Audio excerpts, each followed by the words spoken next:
Olá pessoal, bem-vindos aqui de volta ao nosso canal Histórias para Fogueira, nosso canal de mitos, mitologia, contação de história,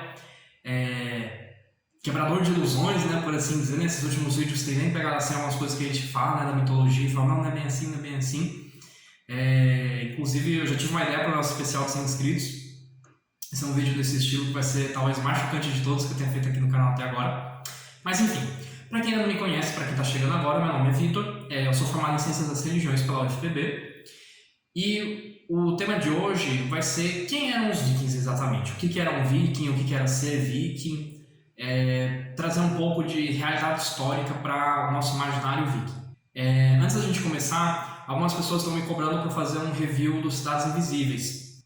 Eu vou fazer, mas vai demorar um pouquinho porque eu não estou com tempo de assistir. Eu vou ter que sentar, assistir, fazer as anotações, né, do que eu vou falar sobre. Então esse vídeo vai vir, isso vai demorar um pouquinho. Inclusive, quem assistiu e gostou, já deixa aí nos comentários, porque já foi confirmada uma segunda temporada, parece ser que teve muito sucesso. Ainda não assisti, então por favor, nada de spoiler. Mas enfim, então vamos lá. Eu bato muito nessa tecla do imaginário, em que a gente cria uma imagem, que às vezes é moldada pela mídia, ou pelas histórias, ou pela a forma que a gente vê as coisas, né, o tipo de conteúdo que a gente consome. E você tem a realidade, e que às vezes ela difere bastante desse imaginário, só que a gente acaba agindo com aquilo, com a imagem mental que a gente formou. Que esse é o maior risco do imaginário manipulado, inclusive. E aí existe uma coisa muito romântica nos vikings, e os piratas têm um pouco disso também. A galera gosta muito dessa coisa de pirata, né? Essa coisa romântica do viking, do guerreiro, dessa coisa selvagem, bruta, primal, e eles tinham sim essas características. Vou falar um pouco disso mais na frente, e eu já mencionei isso, creio eu, que no vídeo do Roubo do Martelo de Thor. É o primeiro vídeo aqui do canal de história, né? Só que isso é uma super simplificação também, porque eles eram muito mais do que isso. Então, o que é a Escandinávia? Primeiro, a Escandinávia é uma região do norte do globo, em que vai pegar Groenlândia, Islândia, Finlândia, Dinamarca, Noruega. A Ursula vai aqui colocar um mapa pra gente poder ver, um mapa assim da região, né, básica do que é considerada Escandinávia. Depois um mapa onde os vikings foram, onde eles costumavam ir, fazer pilhagem e tal. E o período viking, ele tem também um começo e um fim histórico. A era viking começa ao redor dos anos 800, algumas pessoas jogam até bem antes, anos 600, mas mais recente 800. E lá nos anos 1050 depois de Cristo, né, 800 depois de Cristo, lá nos anos 1000, 1050 até 1100, 1200, alguns historiadores vão marcar, né, quando você quiser fazer um período mais longo. Então tem lugar e data, né, para o período viking e porque é ser viking. Mas aí continua essa questão, o que era ser o viking? Era necessariamente quem morava lá naquelas regiões, tipo isso de fazer um viking? E não. Na verdade, o viking é uma profissão. Os vikings, eles eram algo entre comerciantes e exploradores e piratas profissionais ou pilhadores profissionais. Então a gente vê isso muito naquela primeira temporada da série Vikings, né, que o senhor feudal, né, o líder, empresta o barco, os caras vão, pilham, ficam com uma parte da pilhagem, né, do que eles saqueiam, e pagam uma parte de imposto para ele. Isso é literalmente uma profissão viking. Ah, você é fazendeiro, você é sacerdote, o quê? Não, eu sou viking, inclusive está chegando o verão, tomara que tenha bons ventos e tal. Só que a gente vê só essa questão, porque é muito mais legal para a mídia e tal, da pilhagem, né? do saque, dos ataques, da violência marcial. Isso acontecia sim, eu já vou explicar o porquê, mas antes vamos puxar um pouco essas outras coisas. E o que mais os vikings faziam? Você tem uma série de registros arqueológicos de que os vikings tinham uma quantidade muito grande de moedas estrangeiras, de itens estrangeiros, e que quando você vai raciocinar sobre isso, não era possível que tanta coisa tivesse sido pilhada. E às vezes de períodos diferentes também, né, quando vai mudando o monarca, por exemplo, do reino, geralmente ele põe a carinha dele na moeda, então muda o tipo de moeda. Então você consegue construir através desses artefatos históricos, tipo, durante esse período eles estavam comerciando com esse lugar, aqui a gente encontrou essas especiarias aqui nesse túmulo que enterraram com ele. E você vê de um jeito que parte essa pilhagem, claro, mas não era só isso, não tinha como ser só pilhagem. Não tinha como ter aqueles itens naquela quantidade se fosse na base do roubo, da violência. Eram relações comerciais. Então, quando você imaginar o teu viking com seu machado, sua barba, só não imagina o chapéu de chifre, pelo amor de Deus, suas tatuagens, que inclusive eu li recentemente um artigo dizendo que parece ser que pouquíssimos vikings eram tatuados, as tatuagens que aparecem também na série Vikings eram muito incomum, parecia que era um clã só que fazia isso, era uma tintura verde que eles usavam às vezes. Imagina como você quiser ter o viking, mas junto com esse lado feroz dele, imagina também que ele era um comerciante, que ele era um explorador e que ele era um colonizador.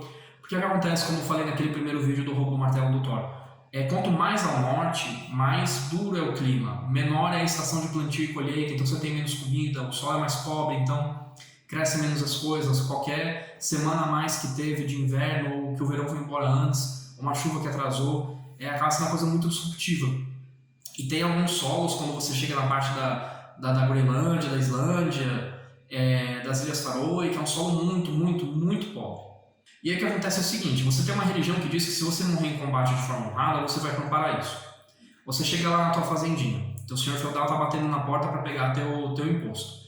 Você pega a tua enxada de madeira, porque eles tinham poucos instrumentos de metais, porque o metal era super escasso na Escandinávia, metal de qualidade. Você tem que arar um negócio que é praticamente pedra na madeira para plantar umas sementinhas para ver o que vai nascer. E chega um outro cara e fala, tô com um barco, eu tô indo lá saquear um mosteiro cristão que não tem nenhum soldado. Você vai fazer o quê? Você vai saquear um mosteiro cristão, mas é óbvio, porque você vai comprar uma comida, você vai se mudar para uma terra melhor. Ou também, muitas vezes, eles iam em lugares, né, que eles queriam sentar para poder ter terras para arar, uma terra de maior qualidade para poder sobreviver. Não era uma coisa assim de conquista, de expansão no sentido imperialista. Era para subsistência, não era do tipo, vamos construir o grande império viking, uahahaha. Não era isso. Eles queriam ter uma terra que fosse fértil para eles não morrerem de fome com a família deles. Era uma coisa muito mais simples. Então, por exemplo, quando você chega na Inglaterra ou mais assim para a área mediterrânea, é um solo muito melhor. Então, o solo é muito atrativo. Por isso que você tem um monte de invasão e tentativa de assentamento, né, na região dos saxãos, dos bretãos, durante muito tempo. E muitas alianças do tipo, eu paro de saquear se você me der terra. Isso aparece, acredito que na 4ª ou na 5ª temporada de Vikings, uma terceira, pouco depois que o Ragnar morre. Bom, se bem que também, né, quem ainda não assistiu até agora. Enfim, foi mal, foi uma paralela aí. Eles tinham esse desejo de conseguir uma terra melhor. E aí, se eles morressem na tentativa, de forma honrada, pelo menos eles iam para o paraíso. E se eles tivessem sucesso, eles iam ter terra para a família deles. Então essa ferocidade viking, ele vem desse instinto de sobrevivência que muitas vezes a galera do Mediterrâneo, né, na região que eles invadiam, não tinha. Inclusive, quanto mais ao norte, mais desesperado, né? Daí de onde vem os berserkers, né? Que é aquela galera que só botavam uma pele de animal, né? Que é enlouquecida. Tem muito a ver um pouco com esse desespero também da sobrevivência, não era só um frenesi místico. Eu acredito sim que existiam guerreiros místicos, né? Eles deviam, os escandinavos conheciam muito bem os cogumelos, tanto para veneno, cura, como alimentação, né? Eles usavam cogumelos de forma psicotrópica, isso aparece também na série Vikings, que eu tô referenciando bastante hoje, né? Aparece sim mesmo que eles usavam, eles tinham algumas substâncias, né, para ter estados atrás de consciência. Lembra até vou ver o vídeo do Dionísio que fala um pouco mais disso, o vídeo da semana retrasada. Então, eles eram ao mesmo tempo guerreiros, exploradores, comerciantes. Então eles tentavam assim melhorar um pouco a condição de vida deles através dessa marcialidade. E uma outra coisa interessante é que eles chegaram muito longe. Os barcos vikings, eu não creio que eu vá fazer um vídeo nisso, não sei que vocês peçam muito, mas eu vi alguns documentários de pessoas que reproduziram os barcos e conseguiram de fato cruzar as Américas. Eles eram barcos muito grandes, a gente vê às vezes eles pequenininhos nos filmes, mas cabia às vezes 50 pessoas naquele barco. E eles eram muito robustos, em especial para um barco europeu daquela época. E eles a evolução do barco viking começou como canoas para troca de comércio. Então eles também tinham um calado que permitia colocar bastante coisa nele e tal. E essa série de exploração foi tão grande que eles chegaram até as Américas, né? Hoje em dia já não é mais debatido na história, é aceito historicamente de que os vikings foram os primeiros europeus a chegarem nas Américas. E a gente fez também na última temporada dos vikings, né? Quando o Ubba chega lá, né? na Vinland, eles chamavam. E eu tenho certeza, assim, fazendo um exercício de imaginação, né? Se você não tem acesso à internet, nem a imagens muitas vezes, né? Imagina um viking daquela época, que nem conhecia daquele continente, que só conhecia, né, o nortezinho da Europa, e talvez um pouquinho da região da Rússia, do Oriente, chegar numa floresta tropical. Eles devem ter enlouquecido, né? Aquele monte de bicho, fruta, é uma diversidade que a gente tem nas Américas que é uma coisa muito única, muito incrível. E hoje em dia a gente é acostumado, ainda mais a gente que mora aqui, né? Mas eu tenho certeza que esses primeiros vikings que chegaram aqui devem ter surtado. E os dois grandes motivos deles não terem se assentado definitivamente se tem a ideia primeira, que os nativos foram muito hostis, e eles não conseguiram se estabelecer, mas tem outra vertente que vai dizer que, como eles tinham essa coisa da exploração, do ir e voltar, essa inquietude, pelo menos pelo conhecimento que eu tenho hoje, no meu imaginário viking, o ethos do viking é muito inquieto, né? Ele quer conhecer, explorar, eu vejo muito mais como um aventureiro até do que como um guerreiro em alguns casos. Aqueles que como era muito longe de onde tinha a família deles, né, as cidades natais, eles preferiam não se assentar lá e voltar. É uma outra explicação possível. Então, eu acredito que eu já falei tudo. Eu trouxe esse vídeo mais também como uma curiosidade histórica para a gente entender melhor a mitologia viking e esse povo, né, mexe muito com o imaginário, né, é uma coisa muito romântica. A gente tem que lembrar que eles eram guerreiros ferozes, certo? Não quero dizer que não estou tirando isso, eu só estou somando. Eles tinham uma sociedade complexa, né? Eles tinham leis, a gente tem essa imagem do viking que queima, estupra e mata tudo e não sei o que. Não era uma coisa assim tão na bagunça, tão bestial.